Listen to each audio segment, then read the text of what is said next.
everyone, it's Nicole here again, and I'm here answering another one of your questions, and it's another grammar question. Today's question is about may and might and what the difference between these is. Really, really good question. May and might are both talking about possibility, I suppose, but the way that they're used and the meaning behind them is quite different, as you will see in a minute. So let's start with may, M-A-Y.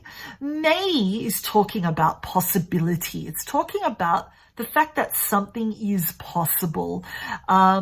You think it's possible that it will happen. There's a chance that it will happen, and it's quite likely.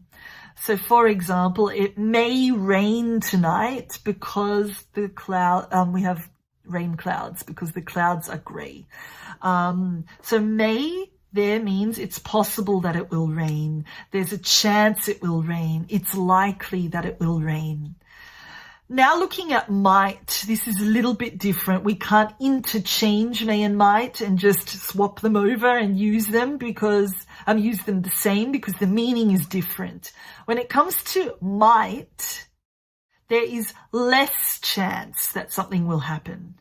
You're speaking about the fact that it's unlikely. May was that it's likely, there's a chance, whereas might is that it's unlikely, there's a small chance, in your opinion.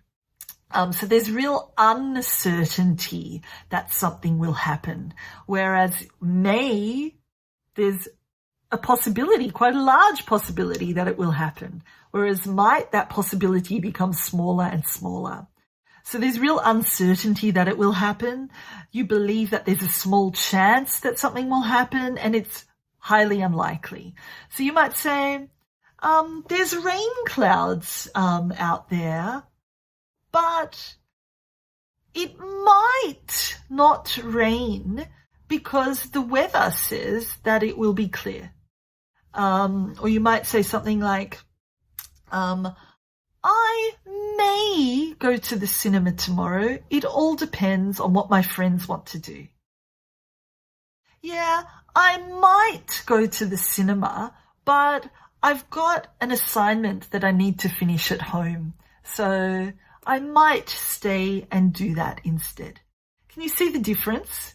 Higher possibility, less possibility. Anyway, that's a really, really quick introduction and quick explanation of may and might. I hope that that's clear.